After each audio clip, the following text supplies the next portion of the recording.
macaafa Saamu'eel isa duraa boqonnaa tokko lakkoofsa tokko kaasee sagalee jiru akkasumas sagalota biraas walii wajjin ilaalla garuu seensaaf kan dubbisu macaafa Saamu'eel isa duraa boqonnaa tokko lakkoofsa 5 kaasee dubbisa. Waaqayyo akka Haannaan dhala hin godhanne yoo godheeyyuu Elqaanaan sababii ishee jaallatuuf gaa ishee harka lama hin kennaaf ture. Waaqayyo akka Haannaan dhala hin godhanne waan godheef Peniinaan masaanuun ishee aarsuudhaaf tuttuqxee induchiifti. Kunis waggaadhaa gara waggaatti ittuma hin fufe. Yeroo isheen gara mana qulqullummaatti ol baatu hundumaatti masaanuun ishee hamma isheen boossee midhaan lagattutti ishee tuttuqxe turte. Elqaanaan abbaan manaa ishee yaa Haannaa maaliif boossa? Maaliif garaan kee akkana gadda? Maaliif midhaan hin nyaattu? Dhugumaan ani ilmaan 10 irra siif hin wayyuree jedhee ishee hin gaafate. Ameen. Galanni Waaqayyo haa ta'u. Waaqayyo akka nutti dubbatuuf daqiiqaa lamaaf hin kadhanna. Haleluuyaa. Maaliif boossa? Maaliif boossa? Maaliif garaan kee akkas gadda? Ani ijoollee 10 irra siif hin caaluree? Galanni guddaan Waaqayyo haa ta'u. Har'a sagaleen Waaqayyo gara jireenya keetiin dhufa. Galanni Waaqayyo haa ta'u. Sagalee Waaqayyo kan nuti har'aa walii wajjin barannu akka lallabaatti yaa'u kan dubbachuu barbaadu qabxiilee adda addaa 3 garuu mata-duree tokko wajjin walii wajjin ilaalla. Maaliif boossa? Mata-duree jedhu irratti walii wajjin baranna. Har'a yookiin immoo sagalee Waaqayyo walii wajjin ilaalla. Mee nama cina jiruun akkasidha maaliif boossaa jedhaani? Maaliif boossaa? Maaliif boossaa jedhaani mee? Maaliif boossaa? Sagalee kana irratti gaafa ilaallu jechoota kana iddoo hedduutti argina garuu macaafa Saamu'eel isa duraa boqonnaa tokko jalqabarraa kaasanii gaafa ilaaltanii Elqaanaan haadha lama qaba ture. Sana booddee isaan sana keessaa isheen tokko Haannaa isheen jedhamtu dhala hin qabdu. Dhala hin qabdu waan ta'eef immoo waa'een kanaa ishee dhiphisa ture. Ishee boossisa ture.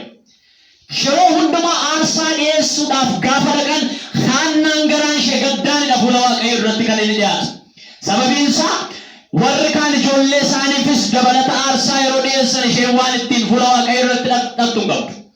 Garaa galataa fudhattee Waaqayyo irratti tun taane garaa gaddaa baattee fuula Waaqayyo irra isheen dhattu argina. Galanni jiraataan Waaqayyo haa ta'u. Garaa gaddaatiin Waaqayyo dhattu. Waaqayyo yoom gaaffii koo naa deebista? Yoom akka hiriyaa kooti anis ijoollee qabadhee dhala qabadhee dhufee si galateeffadha jettee yeroo isheen garaa gaddaatiin fuula Waaqayyo irratti dhiyaattu argina. Har'as waldaa kiristaanaa keessa wantoonni akkasii jiru. Inni tokko yeroo inni waa baattatee dhufu, inni tokko harka qullaa dhufa, inni tokko gaaffii fudhatee dhufa, inni tokko galata fudhatee dhufa. Galanni guddaan Waaqayyo haa ta'u. Har'a Waaqayyo akkas jedha hunduma keenyaan maaliif boossa? Galanni guddaan Waaqayyo haa ta'u. Inni tokko mucaadhaaf bu'a, inni tokko waan biraadhaaf bu'a. Garuu walii galatti Waaqayyo haala ati keessa jirtu hin arga. Mee Waaqayyo haalan keessa jiru hin arga jedhame? Waaqayyo haalan keessa jiru hin arga jedhame? Waan ati barbaaddu, waan ati dhabde jechuun Waaqayyo hin arga. Kanaaf sagalee kana irratti Waaqayyo akka Haannaan dhala hin godhanne godhee turedha sagalee chunti. Kana jechuun harka keessaa qaba jechuudha. Waaqayyo dhala dhabuu Haannaatiif harka keessaa qaba jechuudha. Gaaffii namatti ta'a. Waaqayyo dhala dhabuu Haannaa keessaa harka qaba. Maaliif jettanii gaafa ilaaltanii jireenya Haannaa kanaan Waaqayyo waan filuu barbaade qaba. Jireenya Haannaatiin Waaqayyo waan uumuu barbaade qaba. Waaqayyo al tokko tokko harka gashatan dhimma kee keessa. Haguutu irra jettuun irrata. Haa ta'utu jettuu ta'uu dida. Haa dhufatu jettuun dhufuu dida. Mee Waaqayyo dhimma koo keessa harka qaba jedhame? Haannaan dhala hin qabdu. Garuu akka nama tokkoo dhala qabaachuu barbaadde. Akka hiriyaa isheetii galataan fuula Waaqayyo irra dhaabachuu barbaadde. Garuu afaan galataa garaa galataa fudhattee dhufti miti. Garaa gaddaatiin yeroo isheen dhuftu argina. የምስጋና አፍ ወይም አንደበት ልብ ይዛ አይደለም፣ የሐዘን ልብ ይዛ ወደ እግዚአብሔር ትመጣለች። ማል ሁለተኒ ፉለ Waaqayyo irra dhuftanaar Waaqayyo haalati keessa jirtu hin arga. Mee haalan keessa jiru Waaqayyo beeka jedhame? Haalan keessa jiru Waaqayyo beeka. Haanna dhala dhabuu ishee Waaqayyo hin beeku gaafa jettan sagaleen Waaqayyo irra deddeebi'ee akkas jedha lakkoofsa 5 irratti Waaqayyo akka Haannaan dhala hin godhanne yoo godhe waaqayyo lakkoofsa jaarratti waaqayyo akka Haannaa dhala hin godhanne waan godheef si'a lama dubbata jechuudha. Kana jechuun haalli Haannaan keessa jirtu isheef gaaffii yoo ta'eyyuu waaqayyoof hin gala jechuudha. Mee haalan keessa jiru waaqayyoof hin gala dhaame? Karaa ulfinni waaqayyoo mul'atu ta'a dhaame? Kanaaf iyyuu waaqayyo Haannaa wajjin dhimma qaba. waaqayyo Haannaa wajjin sagantaa qaba. እግዚአብሔር ከሐና ጋር ጉዳይ አላት። አንዳንድ ጊዜ እግዚአብሔር በነገራችን ውስጥ ጣልቃ ሲገባ እኛ አናስተካክለው፣ ራሱ እግዚአብሔር ነው በጊዜው የሚያስተካክለው። ጋባ waaqayyo dhimma kee gidduu galu calluma itti waaqayyo eeguutu si baasa. waan asfiideef waan tafcaracharteef dooktara meeqa bira waan geesseef yookiis waan buutee baateef miti. waaqayyo dhimma kee keessa yoo gale cal jedhi haleluuyaa. mee waaqayyo dhimma koo keessa jira jedhame. kanaaf iyyuu isa jalqabaa irratti Haannaan dhala dhabuusheef kan tuttuqee immoo boosisu jira jechuudha. maaliif boossaa jedhaan ilkaanaan lakkii ani ijoollee 10 irra siin caalaa jedha. isheen immoo maal jetti? lakkii ati iddoo abbaa manaatti ani mucaan barbaada jetti. maal barbaaddu warra? waaqayyo qaba jedhame. haleluuyaa. isan barbaadu waaqayyo qaba jedhame. isatti barbaaddu waaqayyo harkatti qabateera. kanaaf ilkaanaan maaliif boossaa? maaliif gaddita? garaan kee maaliif gadda? waa lamaa fi dhalaan qabdu sana biraan immoo masaanuutu tuttuqa. jireenyi keessan maaliin marfamee jira? akka isheen gadditu gadda dabalataa kan itti ta'u masaanuu ishee tuttuqtee hin aarsite. sagaleen waaqayyoo akkasidha. lakkoofsa 6 irratti waaqayyo akka Haannaan dhala hin godhanne waan godheef Peniinaan masaanuun ishee aarsuuf tuttuqtee induchiifti. maal gooti? hin tuttuqti. haala isin keessa jirtan keessatti al tokko yaada waaqayyootiin qabatanii gaafa teessani haala keessa jirtan keessatti tuttuqaan isinitti baay'ata. haala isin keessa jirtan ituma jiru dhala dhabuu isheetu jiru maaltu irra jira? tuttuqaatu irra jira. mee tuttuqaan ulfinatti na baase dhaame? haleluuyaa. tajaajila kee keessatti ta'uu danda'a, mana keetti ta'uu danda'a, safarati jiraattutti ta'uu danda'a. maaltu si boossisa? maaltu si tuttuqa? haleluuyaa. inni si tuttuqu sababii eebba keetii ta'a. inni na tuttuqu sababii eebbaa naa ta'a jedhame. al tokko jireenyuma keessa jiraannu keessatti tuttuqaa jira. otoo madaa qabnu cittoo irratti fantoo akkuma jedhamu sana jechuudha. ala dhabuunitu jiru tuttuqaan masaanummoo jira. galanni guddaan waaqayyo. gaafan ilaalu utuu masaanuun hin jirtu ta'e Haannaan calluma itti maal naga isheette gaafa si tuttuqu mee yaada waaqayyootti si butuufi inni si tuttuqu yaada waaqayyootti si buta jedhame. inni si tuttuqu eebbatti si buta jedhame. Saamsooniin gaafa laaltan sagaleen waaqayyoo akkasidha. hafuurri waaqayyoo dhufee isa tuttuqa tureedha. maaliif Saamsoon cal jedhee taa'uu hin danda'u? maachaa karaa dhabuus namoota waasin keessaa sin tuttuqu alaa kan sin tuttuqu yoo jiraate lakkiin ulfinaafi. haleluuyaa. inni na tuttuqu ulfinaafi jedhame. Saamsooniin hafuurri waaqayyoo hin tuttuqa hin dadammaqsa ture akka Saamsoon hin rafne. akka Saamsoon naqee diinota sanaa wajjin wallaansoo wal qabuuf Israa'eliin akka bilisa baasuuf Israa'eliif akka dhaabatu. galanni guddaan waaqayyoof haa ta'u. kanaaf haala sana keessatti gaafa laaltani Haannaa maaliif boossaa jedha. galanni guddaan waaqayyoof haa ta'u. innan boo furmaata argateera jedhame. namoonni tokko inni isaan itti bu'an waaqayyo jalaa waan dhokate itti fakkaata. isatti itti boossu waaqayyo beeka. mee nama sincina jiruun isatti itti boossu waaqayyo beeka jedhanii ofuma keessaniin isanitti boo jedhame. waaqayyo beeka jedhame. haleluuyaa. maaliif waldaa keessa namoonni baay'een akka waan waaqayyo isaan dagateetti gonkumaa isaan yaada waaqayyoo keessa kan jirreetti ofumaa waldaa waan dhaqan ofumaa bakka maalan godhaaf silas achiin deebi'u jedhanii waan ta'an fakkaata. waaqayyo waan isaan dhiise abdii kutatanii jireenyaan abdii kutatanii haalaan abdii kutatanii ta'u. waaqayyo garuu haala nuti keessa jirru beeka. al tokko dhimma kee keessa harka gashatee yuusatu ta'a laata si kaa'e waaqayyo waan na kaa'eef beeka jedhame. kanaaf karaa Haannaa garuu ulfina argachuu barbaade waaqayyo. karaa Haannaa kabajamuu barbaade waaqayyo. inni si boossise karaa ulfina waaqayyoo ta'a. inni na boossise karaa ulfina waaqayyoo ta'a jedhame. Kanaaf waaqayyo dhala ishee dhoowwate harka keessaa qaba ture. Garuu immoo daandii ulfinaatu ture. Daandiin si dadhabsiise daandii ulfina waaqayyooti. Har'aan isinitti hima. Warri haala adda addaa keessa hidhamtanii jirtan daandiin isin irra jirtan sun waaqayyo akka isin wajjin jiru qofa ergitanyaa ta'a malee daandii ulfinaa isiniif ta'a. Hallelujah. Haalan keessa jiru jedhame. Waaqayyo hin galaadha. Kanaaf inni ishee tuttuqe yeroo eebbatti ishee ariifachiisu argina. Sana booddee dabalataan immoo gaafa gara mana qulqullummaa dhuftu immoo gaafa isheen waaqayyoon kadhattu Eeliin machooftee tulaqee of keessaa gadi naqedha. Mee harka keessan ol kaasaa. Caljedhaan irraa jedhaanii masaanonni caljedhaa jedhame. Yaa sana tuttuqtuu caljedhe jedhame. Achi masaanotu jira. Mana waaqayyoo waaqeffatettee gaafa dhuftu asii tuttuqaa jira. Ulfinaa hundumti isaayyuu. Waaqayyo hunduma isaa haalati keessa jirtu ulfinatti jijjiira. Meebii bakka hojiitti lolli sitti baay'ate manatti haalati keessa jirtu ta'uu danda'a. Elaa sittan hima haleluuyaa. Inni alaaf keessaan si waraanu eebbaafi. Inni alaaf keessaan na waraanu eebbaafi dhaame. Haleluuyaa. Inni sin waraanu isin rakkise eebbaafi. Asimmoo gaafa isheen kadhataaf dhuftu. Maal amma callettee yoo kadhatte yoo cal jedhe. Mee dhaqee machooftee to'annaa lakkii anoon machoofne. Gadda garaa kootiin waaqayyotti machaa jira. Bara keessatti isinittan hima. Gaafa waraansi isinitti baay'atu tasgabbaa'utu isin baasa.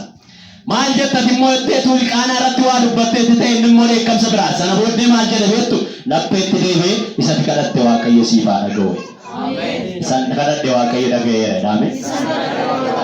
Isan kadhatte waaqayyo dhaga'eera jedhame. እግዚአብሔር ጸሎትሽን ይስማ። ቻካራባንያ አፋን ሉባ keessaa ba'e waaqayyo kadhata kee siif haa dhaga'u. Waaqayyo iyyata kee siif haa deebisu. Haleluuyaa.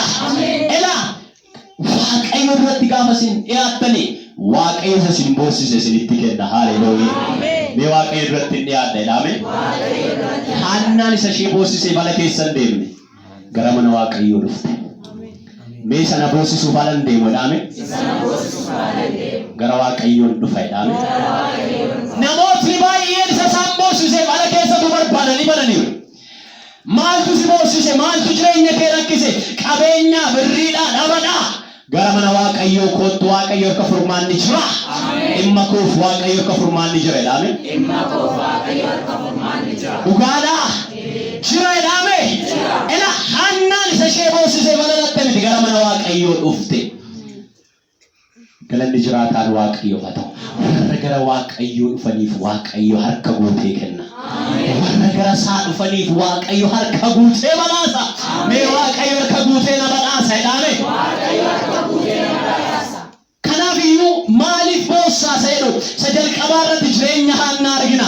Gaafatti buuftanii dubbistan boqonnaa lama keessa Haannaan akkuma waaqayyoof kakuu galte sana Saamu'eeliin dobol gootee baatattee dhufte. Haleluuyaa. Mee galata koo fideen gara waaqayyoo dhufe dhaame.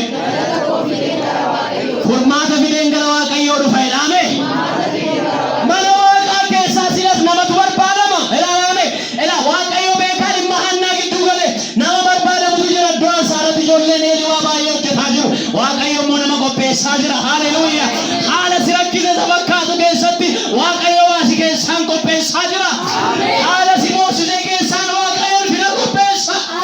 Haleluuyaa. Haannaa boossisaa jira haalli isheen keessa jirtu. Waaqayyoof garuu karaatti waaqayyo ulfina qopheessudha. Mana qulqullummaatu nama barbaadaa jira. Namni mana qulqullummaatti dhibeera. Addoo aarsaarra nama ciisuuf barbaachisa. Nama hojii waaqayyoo hojjetu raajiitu barbaadama. Haleluuyaa. Inni na boossise daandii ulfina waaqayyoo taa'e dhaame. Isa kanas maaliif boossa? Maaltu sin boossisa? Dhugaan isinitti hima. Inni sin boossise karaa ulfina waaqayyoo ta'a. Sana booddee Saamu'eeliin baattee isuma kaleessa waa isheetti dubbatetti fidde. Galanni jiraataan waaqayyoo haa ta'u. Maal gochuu qaba ree? Irra kaa'ee eebbise. Baga waaqayyo kadhata keessiif dhaga'e. Baga waaqayyo siif deebise. Galanni guddaan Waaqayyo fato. Bara keessatti warri mataa ol qabachuu dadhabdan Waaqayyo jasin guuchisa. Mee Waaqayyo jana guuchisedha. Ameen. Isa lammaffaa irratti maaliif boossa seenu? Jireenya Aggaariin argina. Jireenya Aggaariin gaafa laaltan isa kan ammoo Uumama boqonnaa 21 lakkoofsa 9 Aggaar waan boossuuf qabdi turte. Himboossi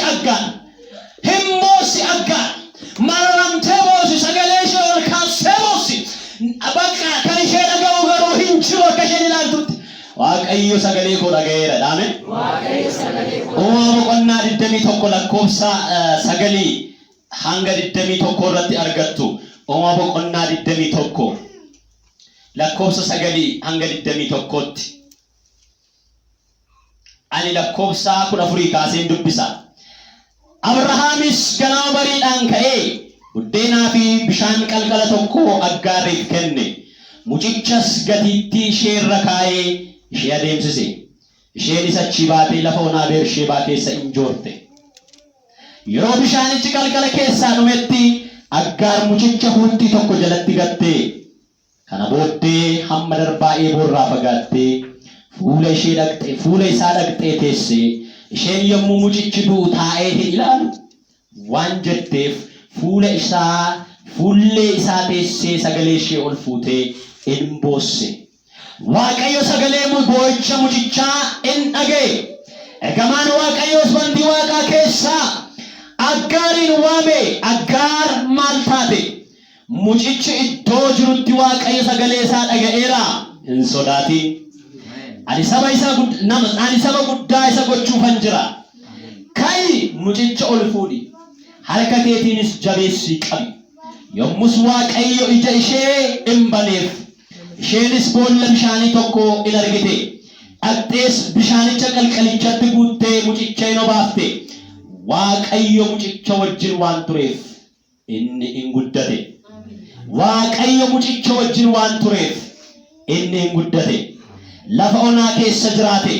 Nama xiyya darbachuutti beekamaa ta'e. Ameen. Galanni guddaan Waaqayyoof haa ta'u. As keessattis jireenya Haannaa wajjin kan wal fakkaatu nama sagalee guddaadhaan iyyee boo'u argina. Sababiin boo'icha isheetii waan tokko. Isheen sun dhala dhabdee boossi. Isheen kun immoo harka ishee irra jiru tarkaa dhumuuf. Harka ishee irra ture bishaan tarkaa dhume. Isheen sun dhalaaf boossi. Isheen kun dhala tarkatti du'uuf. Lammanuu tokkuma. Inni sun hin dhufneetu san dhufnee boose isa kanatu inni kun immoo isa dhufee deemuuf. Iyesuus bara baraa gooftaadha. Haalli si boossise yaada Waaqayyoo garas miti. Eraa sana booddee gaafa isheen hamma darbaa dheeboodhaan fagaattee hin boosseedha. Mucaan isheetu du'u arguu hin barbaanne. Maaltu sirkatti dhiibu? Maaltu si boossisaa jira har'a? Meen harka jiru hin du'edhaame. Inni Waaqayyo natti kenne hin du'edhaame. Rolli yoo baay'ate namaan yoo gatamtan haalaan yoo gatamtan inni Waaqayyo isinitti kenne hin du'u. Yaanni Waaqayyo isinirraa qabu karaatti nafu. Mee yaanni Waaqayyo irraa qabu karaatti nafedhaame. Orra sakkaatu baaleya. Yaanni Waaqayyo irraa qabu karaatti nafedha. Shaanni Waaqayyo mucaa Aggaar Ismaa'eel irraa qabu sababii dheebuu bishaanii karaatti nafu. Waaqayyo sasna eebbisa jedhee kakuu galeera waan ta'eef. Galanni guddaan Waaqayyoof haa ta'u. Lafa onaa keessa hin joorteedha. Waan mucaa isheef kennitu dhabde irraa fagaattee boosse. Sana booddee jecha guddaan na dinqisiise akkasidha. Yeroo lakkoofsa 16 kana booddee hamma darbaa eeboo fagaattee fuula isaa dhaqxee teessee ishee yommuu mucichi du'u taa'ee ilaalu waan jettee fuula isaa teessee sagalee ishee ol fuutee hin boosse. Namni ishee dhaga'u hin jiru. Namni furmaata isheedhaaf kennu hin jiru. Lakkoofsa 17 Waaqayyo sagalee boo'icha mucichaa hin dhaga'e. Galanni guddaan Waaqayyoof haa ta'u. Eenyutu dhaga'e? Waaqayyo yoo si dhaga'e hin gaa'u waliin jedhame. Waaqayyo yoo si dhaga'e hin gaa'e jedhame. Waaqayyotu dhaga'e. Ergamicha akka ta'e shakuba namatiya.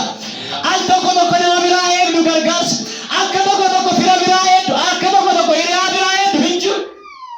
bagan jiraati ne daame waaqayyo hingaa ila esa eegte dhabde Abraham ture kan isheen abdatte Abraham ishee gate qaba garuu gateera eessatti lafa onaatti gate katamaatti geessame lafa namni jirretti gatame Yesuus barabaraan gooftaadha lafa waan jirretti gatamte agga waaqayyo garuu iyya mucaasheeti boocha yaada garaasheeti dhaga'eera ergamichi waan jedhe laala ergamaan waaqayyo bantii waaqa keessa Aggaariin waame Aggaar maal taate mucichi iddoo jirutti waaqayyo sagalee isaa dhaga'eeraati hin sodaatin baay'ina dingajecha ergamichaa ani sagalee isaa dhaga'eera jenne ergamaan sun chaaka baanosaatiya maaliif inni furmaata kennuu hin danda'u ergamichi baraasu ofii isaan ergamaan furmaata kennuu hin danda'u anatu dhaga'eera eenyu dhaga'eera yaa Aggaar waaqayyo iyya mucaa keetii dhaga'eera yaa Aggaar waaqayyo deebiidhaan si dhufeera yaa Aggaar hin moo'in hin sodaatin mucichoondu galanni guddaan waaqayyo haa ta'u waaqayyo na argaa jira jedhame waaqayyo na dhaga'aa jira jedhame maal keessa liqinfamtanii jirtu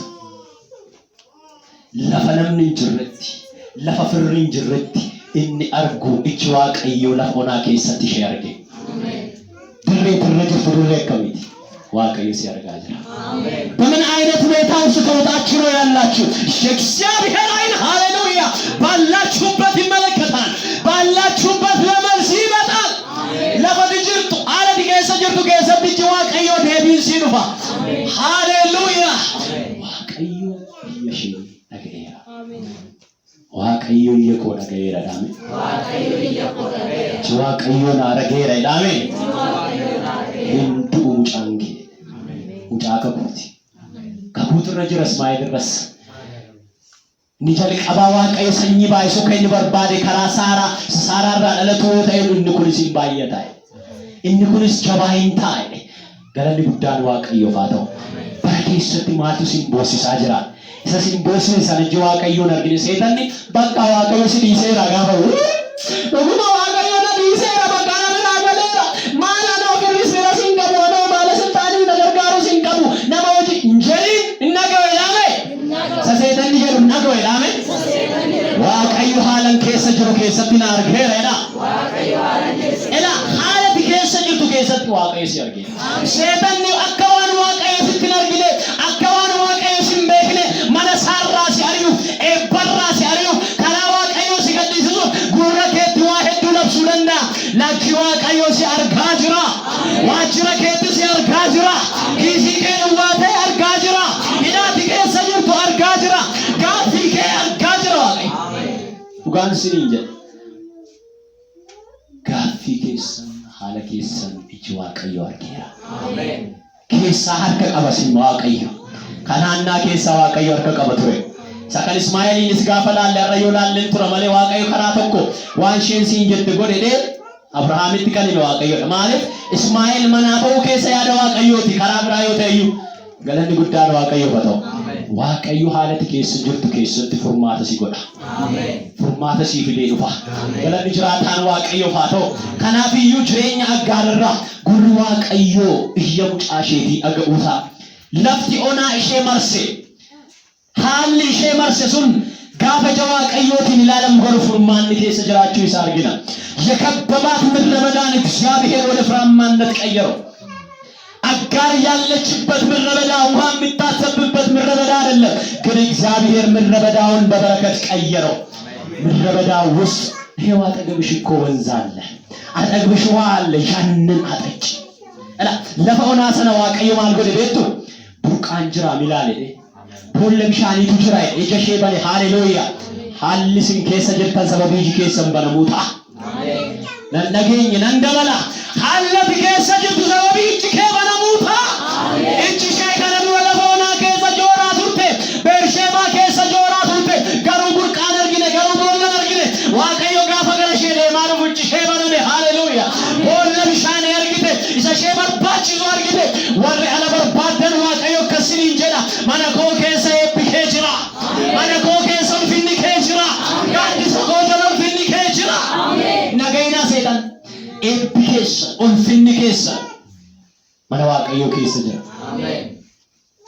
Eebbikeessan mana waaqayyoo jira. harka waaqayyoo keessa isiniif ba'a. በረከታችሁ ከእግዚአብሔር እጅ ይለቀቅላችኋል። አትሂዱ፣ የእግዚአብሔርን ቤት ትታችሁ አትሂዱ። በሁኔታ ተስፋ አትቁረጡ። ኋላን በኬ keessan hin gadhiisina. kan koo waaqayyo kaabaayidha. lafa onaadha sasheen jette gaafa jabadu burqaatu jira. lafa onaadha sasheen jette gaafa waaqayyo ishee saaquu fi haleluuyaa inni mucaa ishee barbaachisu hima bira ture. nubaas jireenya itti fufe haleluuyaa waaqayyo sati dhaabateera jette itti fufsiisa. kas jedha waaqayyo nama tokko isati dhaabate jettu tan fufsiisa jedha. isati dhaabate jettu tan fufsiisa jedha.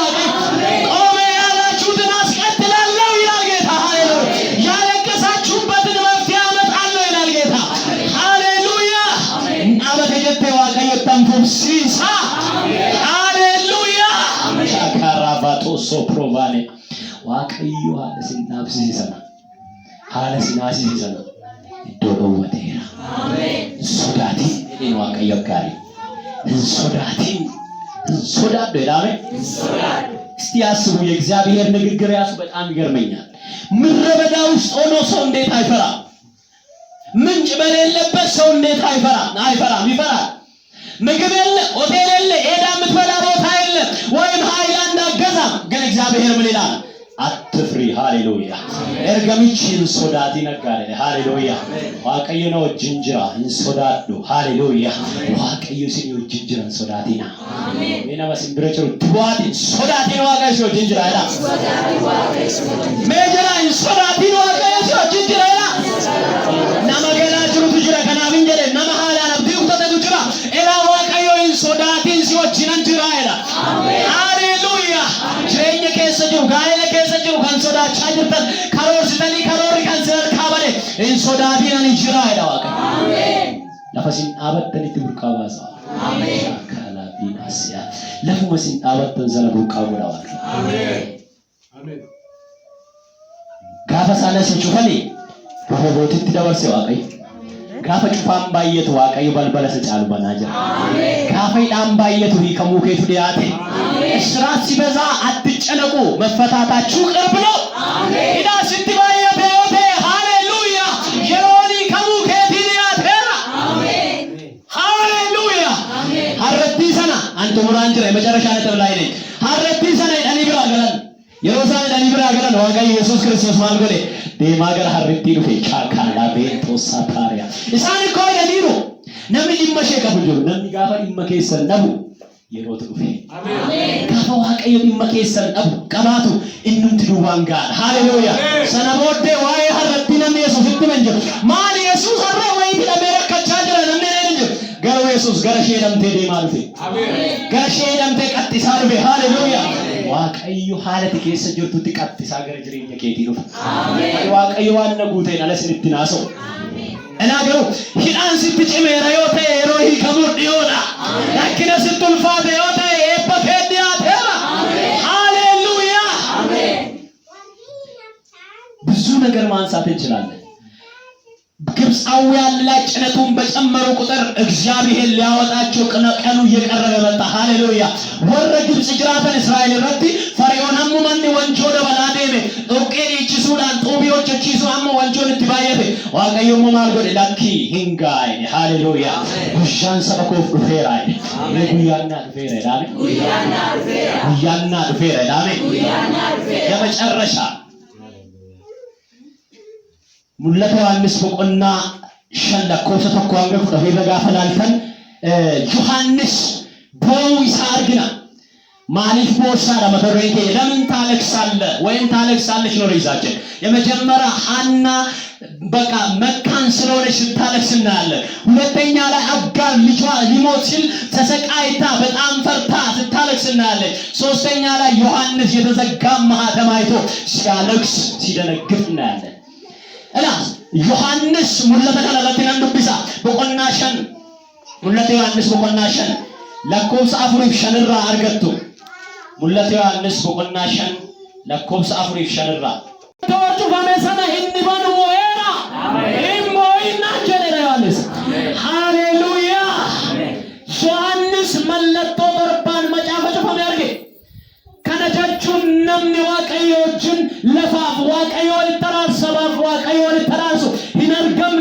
namni fuula waaqayyo irratti dhiyaate sababii cubbuuf aarsaa gochuu danda'u furmaata fiduu danda'u hin argamne mallattoodhaan cufameera macaafichi. hiikkaa mallattoota sanaa boqonnaa 5 boqonnaa 6 boqonnaa 7 boqonnaa 8 keessatti argatu mallattoodhaan cufameera macaafichi. በማህተም የተዘጋን የሚፈታ ተገኝቷል። አሜን። ህምቦኢን ሰመለቶላን ጩፈም እንዲበሉ አርገሜራ አሜን። መለትቻ እንዲበሉ አርገሜራ አሜን። ኢሳ ጩፈም እንዲበሉ አርገሜራ የተዘጋውን ማህተም የሚከፍት ሃሌሉያ ተገኝቷል። አሜን። እንዲላችኋለሁ ማቻኮቫኒያ የእግዚአብሔር ቃል እዚህ ጋር ዮሐንስ ዝም ብሎ አይደለም ያለቀሰው።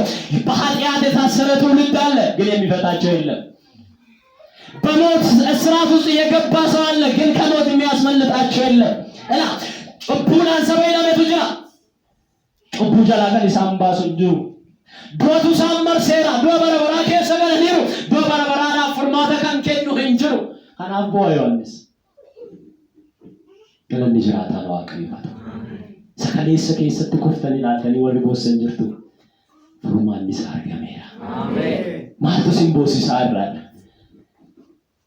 ጩቡን ከልቅም ሰማይ አሎታ ከነ ከምቢለባሱ ሳርገመ ኤነምቦይ ነንገቴ ሰነቦቴ ሆ አከሆላ ቀለሜቴ ከን አበቴ ተኩነነርጌ ገለኒ ጉዳን ዋቀይፋታ እናንተ አንብቡት በቆና ሸንጉቱማ አከሆላ ቀለሜቴ ጎፍችራ ከን አበቴ ነነርጌ እንማያ መለቶች ጩፈም ሰነበሉ ደንዴራ አሜን።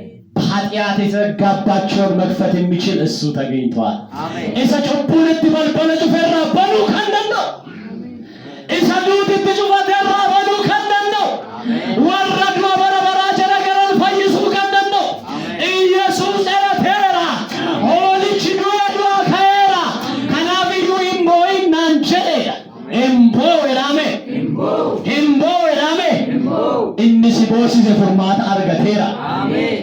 ጩቡ ጀለቲ አሎተ ኩፌ ከናፍ ቦይ ዮሐንስ በሲኦል ታስሮ ለተሰቃዩት ህዝብ ማህተሙ ተዘረጋ መፍትሄ የሚሰጥ የለም ብሎ ነው ያለቀሰው። ከንፉርማተ ከኑ እንጅሩ የቹዳ ሰገሌን ኩልስ ጋፈ ድብሰ ከሰማይ ከምድርም በታች ማህተሙን የሚፈታ አልተገኘም። የነገረ ራስ እና ዋቀራስ ለፈራስ ለፈጀላስ ከመለቶች በሉ ይነርገም ቱሬ አማር ገሜራ ዳሜ አማር ገሜራ ጩቡን ወረበል በለስ ልትጩፌ ሰይጣን ወረበል በለስ ልትጩፌ ሐሊስን ከስ ጀርተና ዱክተና ወረስ ልትጩፌ ወርጬ ፖምባል በለስ ልትጩፌ እንባል በለስ ልራበሉ አርገሜራ አሜን። እንባል በለና ራበሉ አርገሜራ ዳሜ ሃሌሉያ መለቶ ጩቡን ጩፈሜ ሰባቢ ኩፋቲ ጩፈሜ እንባል ኢየሱስ አርገሜራ ለእንጀ ይሁዳ ከሳይተ ዳዊት ልቴ እኒ አርገሜራ እኒ መለቶ ቸበኑ ደንዴራ ሃሌሉያ ጩቡ ሞሪ በልበለስ ልትጩፌ እኒ ስለራበኑ አርገሜራ አሜን። ይነራበነሜራ ዳሜ ይነራበነሜራ ዳሜ ነራ ሂከሜራ ዳሜ ሂዳን ጩቡ ነረንጂ ዳሜ ሆጂ ክርስቶስ ፈነው ጉባቲ ፈንፈሜ ሆጀቴ እኒ ሲቦሲሱ ጩቡን ገቲንሳ ከፈለሜራ አሜን። እኒ ሲቦሲሱ አብዲ ኩተናፍ ጨፖን እኒ ፉርማታ አርገቴራ አሜን። ሆሊች ፉለዋ ቀይዶ አከዋን ቀለሜ ተኤ ማልታይ in abata kana jechuun aarsaa dhiyeesseera jechuudha. Dadhabbii kee faarsaan dhiyaateera. Haalati keessatti kuftee jirtu keessaa si kaasuuf aarsaa qulqullaa'aan dhiyaateera. Fudhatama waaqayyo irratti akka argattuuf aarsaa jiraataan siif dhiyaateera. Innis dhiigalma waaqayyo Yesuus Kiristoosidha. Aarsaa jiraataatu si dhangalee ሃሌሉያ ይህ nama ሲንጭነ ጅሩን አርsaa jiraataa si dhangalee ዳኒሜ አርsaa jiraataa si dhangalee ያው የሆነ መስዋዕት ከኃጢአት የሚያነጻ ከሞት ከሲኦል የሚያወጣ ያው የሆነ መስዋዕት ስለኛ ፈሷል። ሃሌሉያ የክርስቶስ ደም ስለኛ ፈሷል። ክብር ለኢየሱስ ይሁን። ስለዚህ መጨረሻ ላይ ይሄንን መናገር ፈልጋለሁ። የኃጢአት መዝጊያ አቅም በኢየሱስ ክርስቶስ ተሰብሯል። አሜን። ጩፋን ጩቡ ሁምነ ኢየሱስ ክርስቶስ ሁምነ ዱአ ክርስቶስ ሁምነ ዳው ከኢየሱስ ክርስቶስ ይስራ ጫቤራ አሜን። ጩፋን ጩቡ ነረንጅረ አሜን። ጩፋን ጩቡ ነረንጅረ ጩቡን ኮሪገ ክርስቶስን ቁላይ ረዳ ጩቡን ኮሪገ ክርስቶስ ላይ ኃጢአታችሁ በኢየሱስ ክርስቶስ ደም ነስተዋል። አሜን። ሲኦል ኬሳ ገርጅሬኛት አከሩፍተኒ ከራን ከራዋ ቀዮስኒ በነሜራ ዱቲ በረበራፍ ሲኦል ሞመኒሩ የዘላለም ሞት እና ሲኦል ተሸንፈዋል በኢየሱስ ሲኦል ተሸንፈዋል በሉስ እውነቴን ነው የምላችሁ ያሰበዋ ቀዮ ሲኦል ሞመኒራ አሜን እሺ ዳጩቡ ጀለንጅርተን ኒዳ ጀላሲን ባሰሱስ ልገዋ ቀዮ ችራ እናንተ በኃጢአት እስራት አይደላችሁ ነፃ ያወጣችሁ ነፃ የሚያወጣ የእግዚአብሔር በግ የሆነው ኢየሱስ በአብ ቀኝ ስለናንተ ቆሟል ዋይ ከፍኛ አርሳቴ ኢየሱስ ክርስቶስ ለጋዋ ቀየባዳ በቴራ ዋይ ከሰኒፍኛ አርሳቴ ለሳቢ ጩቡ ከሰኒፍ ዴቢት አይብርጋዋ ቀየባ ጅራ እንስም ቦስ ሱፉርማት አርጋቴራ ለኒ ጉዳን ዋ ቀየፋተው አናፍዩ አኖተከኩ ሃራ ዳሎታ ኢጋን ቢታሜ መለቱን ከነራጭረሜ ሲናሉት ከኩሃራቲ እናንተ የአዲስ ኪዳን አገልጋዮች ናችሁ ማህተሙ የተፈታላቸው እስራት የተቆረጠላቸው በለቅሶ ሳይሆን በደስታ የሚመላለሱ የእግዚአብሔር ሕዝብ ናችሁ እስን ሰበዋ ቀዮ ወረቦ አዴ መሪቱንታኔ ወረከራ ኢየሱስ ክርስቶስ ቦይቺሳን ራህቀሜ ኢጆሌ ገመቹቲ ሃሌሉያ አሙጫ ገመቹት አሜን እናንተ ያለቀሳችሁ የምትኖሩ ሕዝብ አይደላችሁ እናንተ የደስታ ልጆች ናችሁ በደስታ እንድትመላለሱ በጎ ስለናንተ መስዋዕት ሆኗል ሆልጭ ቁልቁላ አለው ልጅ ከኩሃራ ሃሌሉያ አርሳስን ይፍታኤራ የሮሴት ገመዳፉ ለዋቀዩ ድረጀራተንዳ ቢዋቀዩን ገለቴ ፈዳር ከከሰሩት ካለና ዋቀዩ ጸልያለን ረሳያ ሁሉ መከራ ኢየሱስ ቤቴ ሲገባ ኢየሱስ ቤቴ ሲገባ ኢየሱስ ቤቴ ሲገባ ወዳጄ አለፈ እንደዋዛ ተረሳያ ሁሉ መከራ ኢየሱስ ቤቴ ሲገባ ኢየሱስ ቤቴ ሲገባ ኢየሱስ ቤቴ ዲኮናንኮለኔ ሃሎሳስናቲምባ ኦፉማያ ቤጉራ ዮምናቡ ፈትጉራ ኢኒኮናንኮለኔ ዲኮናንኮለኔ Halusasnatimane ofumaya begwa yonabu fatwa utulina bukera tisu nalachu futoni kisu ofsadan kada enufe Inota yatamu glorifi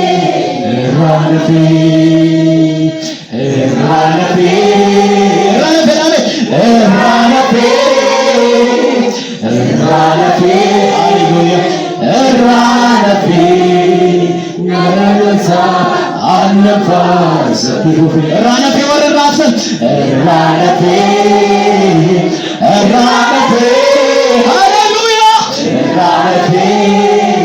Eranafi Galatasa Annavas Tufi Megalati Patawa Kayura Kayisa Ulteva Sakura Rabos Shira Rabos and this